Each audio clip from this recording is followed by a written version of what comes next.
है। जवान को एयरलिफ्ट करने की तैयारी है। बेहतर इलाज के लिए रांची लाया जा सकता है।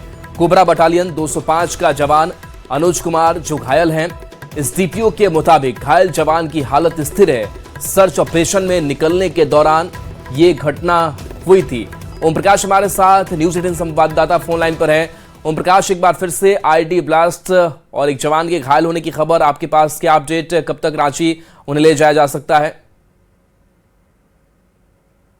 भी जवान को रेस्क्यू किया जा रहा है और जो जंगल का इलाका है, दुर्गम इलाका है, सुदूरवर्ती इलाका है, तो वहां से जवान को रेस्क्यू करने में थोड़ी परेशानी हो रही है। जिसके बाद जवान को जब सुरक्षित स्थान लाया जाएगा तो वहां से एयरलिफ्ट कर रांची लाएगा, तो इसमें करीब 1 से 2 घंटे का वक्त भी लग सकता है। फिलहाल घायल जवान को किसी तरह जो प्राथमिक इलाज है वो वहीं पर किया गया और उसके बाद उसे लाने का प्रयास जो है वो किया जा रहा है, क्योंकि जंगल में जगह जगह आईडीज के जाल बिछे हुए हैं जो कहीं ना कहीं सुरक्षा बलों को हर वक्त निशाना बनाने के लिए तैयार रहते हैं। तो ऐसे में वहां से रेस्क्यू ऑपरेशन भी चलाना एक हमेशा से चुनौतीपूर्ण कार्य रहा है। बता दें कि सारंडा के जंगलों में अभी भी मिसिर बेसरा जैसे जो खूंखार नक्सली हैं जिन पर 1 करोड़ का इनाम है वो उनकी मौजूदगी है और उनके करीब दस्ते के 52 लोग जो हैं वो सारंडा में मौजूद हैं। तो उन्हीं के खिलाफ ये ऑपरेशन चलाया जा रहा है ताकि सारंडा को भी नक्सल मुक्त बनाया जा सके। तो इसी कड़ी में आज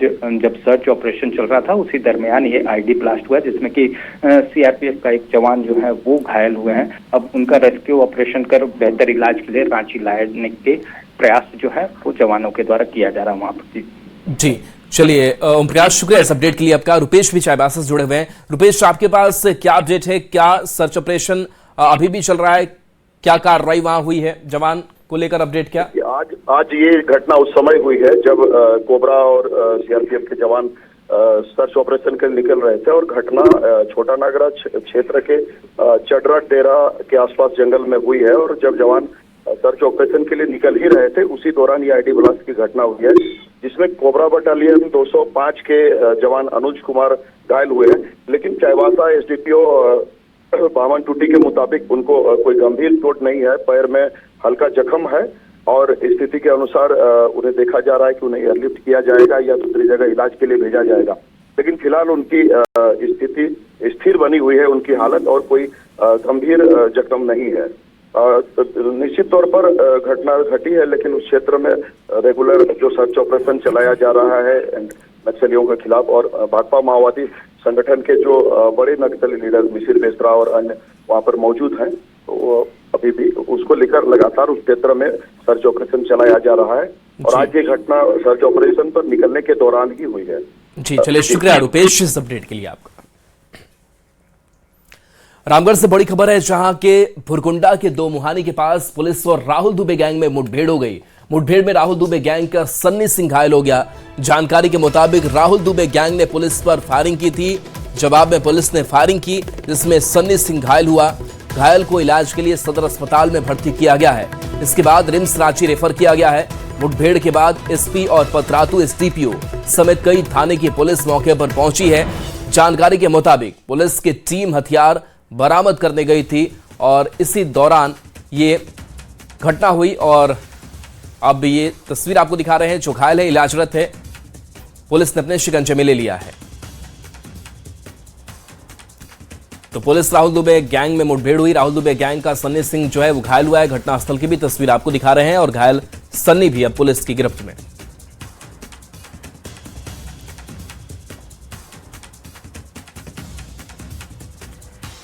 तो आपको उस अस्पताल की भी तस्वीर दिखा रहे हैं जहां जिस अस्पताल में सन्नी को भर्ती कराया गया है। दूसरी तरफ आपको दिखा रहे हैं उस घटनास्थल की तस्वीर जहां पर फायरिंग होती है। पुलिस भी जवाबी फायरिंग करती है और इस गाड़ी के भी शीशे पर आपको गोलियों के निशान दिखाई दे रहे होंगे। और ये वो घटना स्थल है जहां पर दोनों आपस में भिड़े थे।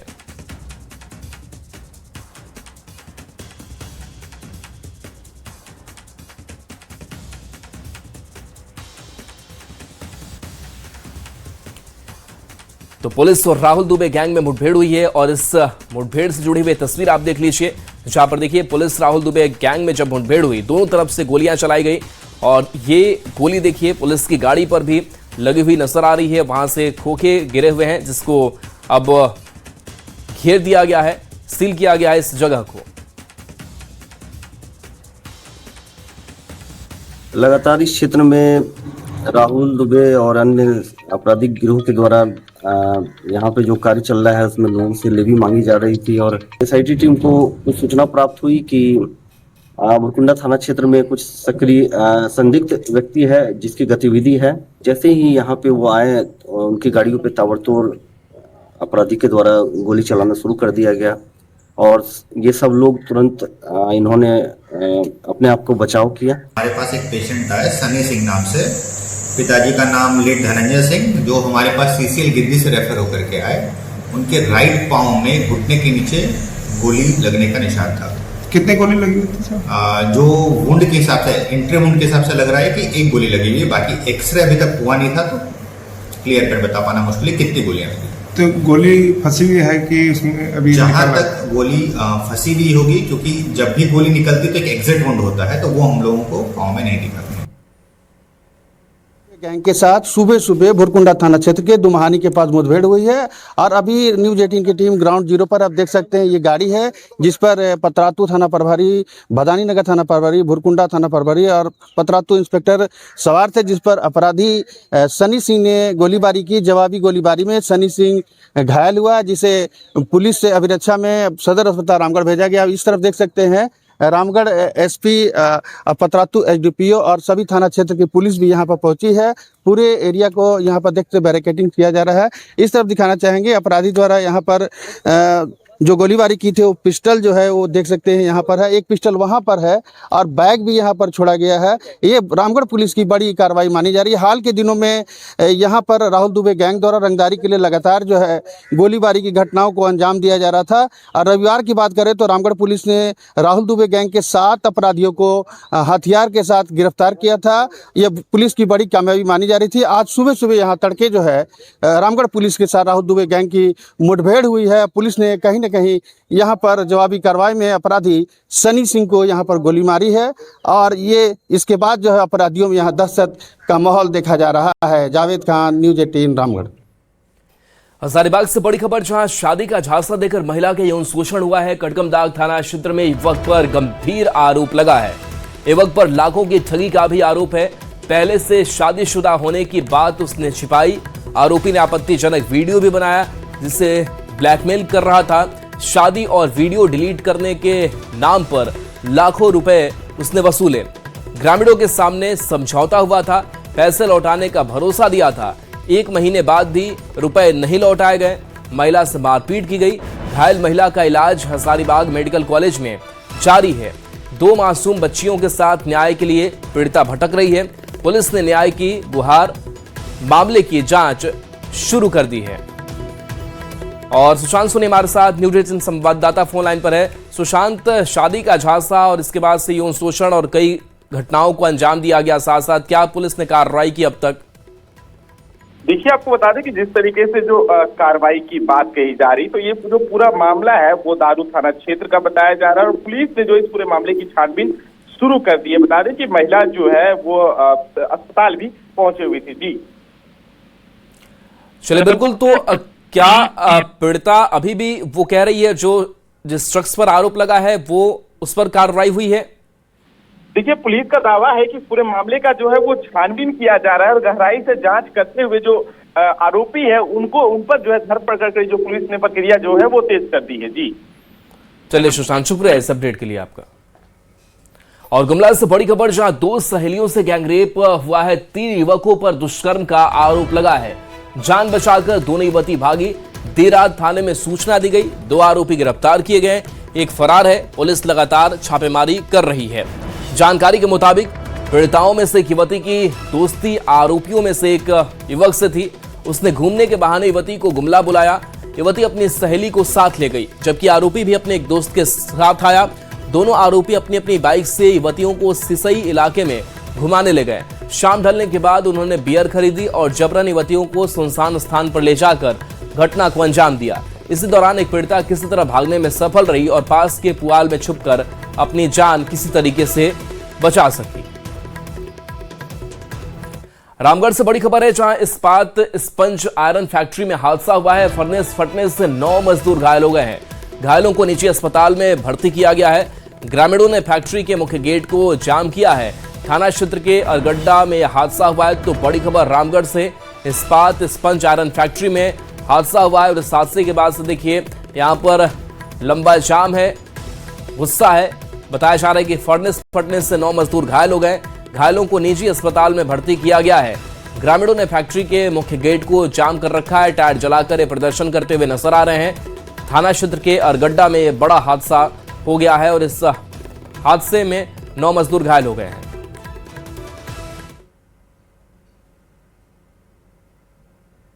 अभी तो हम लोग को सूचना मिला है, सिर्फ अभी पूरा जानकारी जला हुआ और गंभीर लोग है काफी, और इसका व्यवस्था बहुत खराब शुरू से रहा है। आसपास के लोगों के शोषण से लेकर पूरा इसका किसी तरह का सुरक्षा नहीं है, सभी लोग जानता है। और ये पुलिस प्रशासन आ ही जाएगा और डरा धमका कर काम लेने का काम, और इसका वेतनमान भी हमको लगता है। और भी अगल बगल में प्लांट है।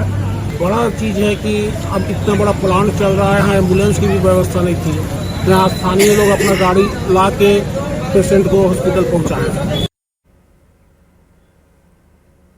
और जावेद हमारे साथ न्यूज़ 18 संवाददाता फोन लाइन पर। जावेद, कैसे हादसा हुआ, मजदूरों की हालत कैसी है? 4 मजदूरों की हालत बेहद चिंताजनक है। कुल 9 मजदूर इस घटना में घायल हुए हैं। ये रामगढ़ थाना क्षेत्र के अरगड्डा में ये झारखंड इस्पात स्पंज आयरन फैक्ट्री है, जहां सुबह 4:30 बजे घटना घटित हुई है। बॉयलर फटा, जिसके चपेट में सारे मजदूर गए, उसमें झुलस गए। और यहाँ पर ग्रामीण और मजदूर जो घटना के बाद वो फैक्ट्री के गेट को बंद कर दिया, आग वहाँ पर टायर जला करके वो प्रदर्शन कर रहे हैं। तो कहना है कि फैक्ट्री प्रबंधन द्वारा लगातार सुरक्षा मापदंडों का यहाँ पर अनदेखी की जा रही थी, जिसके परिणाम स्वरूप घटना घटित हुई है। और मांडू के विधायक तिवारी महतो भी मौके पर पहुंचे हुए, उन्होंने भी फैक्ट्री पर नव प्रबंधन पर गंभीर आरोप लगाया। उनका कहना है कि फैक्ट्री में कभी भी सुरक्षा मापदंडों का यहाँ पर ध्यान नहीं रखा जाता है, इसके कारण ही इतनी बड़ी ये घटना घटित हुई है। जी चलिए, शुक्रिया जावेद इस अपडेट के लिए। दुमका से बड़ी खबर, जहां शिक्षक से 1 करोड़ की ठगी हुई है। क्रिकेट टीम में सिलेक्शन के नाम पर ठगी की गई। भारतीय क्रिकेट टीम में सिलेक्शन की बात कही गई। बेटे के सिलेक्शन का झांसा दिया गया। आरोपी किसलय पल्लव गिरफ्तार किया गया है। 6 महीने पहले शिक्षक से इसने ठगी की थी। 12 अक्टूबर 2025 को केस दर्ज हुआ था और इस मामले में पुलिस ने कार्रवाई की है। गिरफ्तारी इसकी हो चुकी है। तो शिक्षक से 1 करोड़ की ठगी के मामले में कार्रवाई हुई है। बता दें कि 6 महीने पहले शिक्षक से ठगी की गई थी। 12 अक्टूबर 2025 को केस दर्ज हुआ था और इस मामले में आरोपी किसलय पल्लव गिरफ्तार किया गया है। नितेश हमारे साथ न्यूज़ 18 संवाददाता फोन लाइन पर। नितेश, इस आरोपी की गिरफ्तारी क्या अपडेट? जी बता दूं आपको कि पिछले वर्ष 15 अक्टूबर को यह मामला नगर थाना में दर्ज हुआ था और भारतीय cricket team under 19 cricket team में सिलेक्शन के नाम पर जो है आरोपी किसलय पल्लव ने 1 करोड़ रुपए की जो है वो ठगी की थी।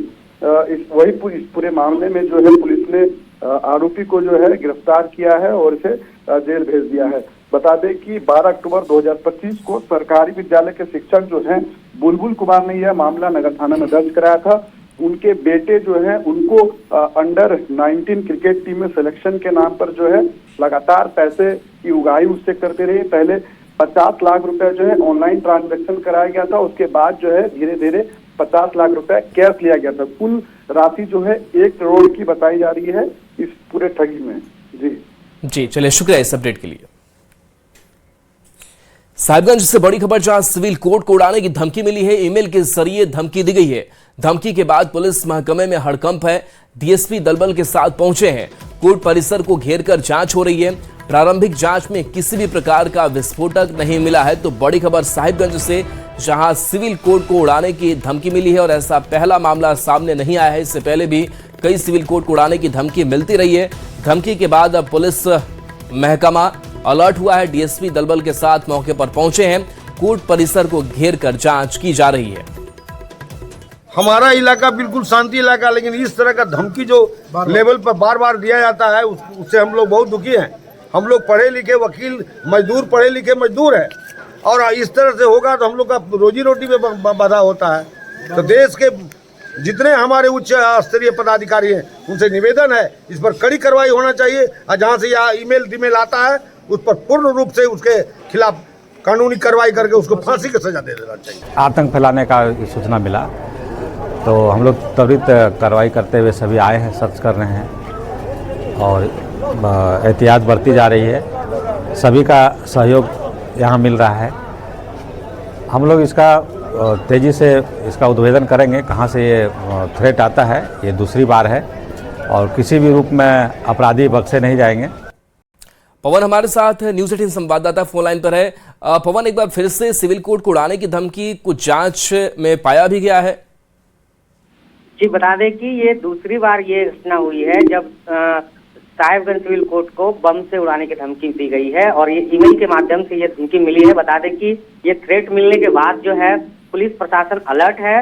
पूरे कोर्ट परिसर की सघन जांच जो है की जा रही है। लेकिन बता दें आपको कि इसके पहले जो घटना हुई थी उसमें भी पुलिस प्रशासन ने कहा था कि जल्द ही इसी में उसको भेजने वाले को जो है ट्रेस कर पकड़ लिया जाएगा। लेकिन अभी तक जो है पुलिस के हाथ जो है इस मामले में खाली हैं। लेकिन बता दें कि कहीं ना कहीं सुरक्षा व्यवस्था पर जो है सवाल खड़ा जरूर हो गया है और इसको लेकर जो अधिवक्ता है, जो कोर्ट परिसर में जो लोग काम करते हैं उनमें जो खास जो है नाराजगी देखी जा रही है कि बार बार इस तरह के थ्रेट दिए जा रहे हैं। तो कहीं ना कहीं कोर्ट परिसर का और न्यायालय का भी काम जो है बाधित हो रहा है, तो इसको लेकर भी नाराजगी देखी जा रही है। लेकिन फिलहाल बता दें कि पुलिस इस मामले में गहन जांच कर रही है। पुलिस पूरी तरह अलर्ट मूड पे है। लेकिन फिलहाल अभी तक जो है किसी तरह का विस्फोटक सामग्री जो है बरामद नहीं किया गया है। लेकिन प्रशासन पूरी तरह जो है अलर्ट है। जी चलिए, शुक्रिया इस अपडेट के लिए। जमशेदपुर से बड़ी खबर है, जहां जूनियर डॉक्टरों की हड़ताल जारी है। एमजीएम अस्पताल में हड़ताल पर वो बैठे हुए हैं। बता दें कि सीनियर डॉक्टरों ने दूरी हालांकि इससे बनाई है। आईएम ने इससे दूरी बनाई है। 11 बजे अस्पताल के बाहर विरोध करेंगे। अलग अलग मांगों को लेकर के यह हड़ताल होगी। स्वास्थ्य सचिव ने आश्वासन दिया था, आश्वासन नहीं मानकर हड़ताल पर चले गए हैं। सीएम के असम से लौटते ही बात की मांग इन लोगों ने रखी है।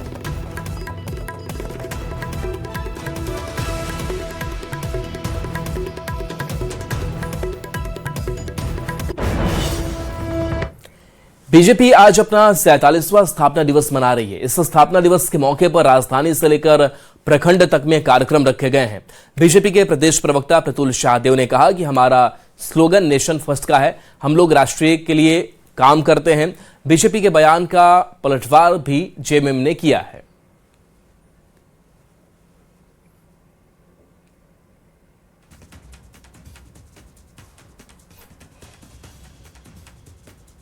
हमारा जो पार्टी का स्लोगन है वो नेशन फर्स्ट है।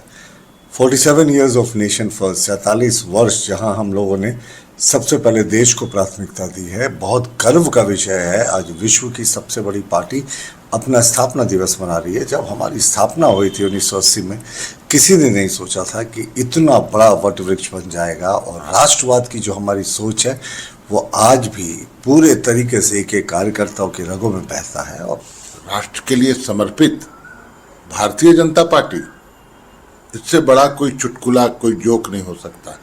छोटे छोटे पड़ोसी देशों से भी रिश्ते हमारे बिगड़ गए, अब वो भी हमें आंख तरेरते हैं। हम अमेरिका के पिछलग्गू हो गए। देश उस समय था जिस समय अमेरिका को आंखें दिखाया करती थी स्वर्गीय इंदिरा गांधी जी। तो राष्ट्र सर्वोपरि भारतीय जनता पार्टी के लिए सिर्फ बयानों में है, सिर्फ भाषणों में है। हकीकत यह है कि सत्ता उनके लिए सर्वोपरि है। आरजेडी झारखंड में अपने पांव पसारने की तैयारी में है। आरजेडी झारखंड में अपने संगठन को मजबूत करने और आने वाले सालों में होने वाले चुनाव में ज्यादा से ज्यादा सीटों पर चुनाव लड़ने की तैयारी में है। इसे लेकर कल आरजेडी के राष्ट्रीय कार्यकारी अध्यक्ष तेजस्वी यादव ने अपने कार्यकर्ताओं को कार्य करने के लिए निर्देश भी दिए। तेजस्वी यादव के इस दौरे को और आरजेडी को मजबूत करने पर बीजेपी ने तंज कसा और कहा कि तेजस्वी यादव झारखंड आए हैं, लेकिन झारखंड की जनता उनके पिताजी द्वारा दिए गए बयान को नहीं भूली है। वहीं जेएमएम ने कहा कि कोई भी अगर संगठन बढ़ता है तो इस पर किसी को कोई तकलीफ नहीं होनी चाहिए।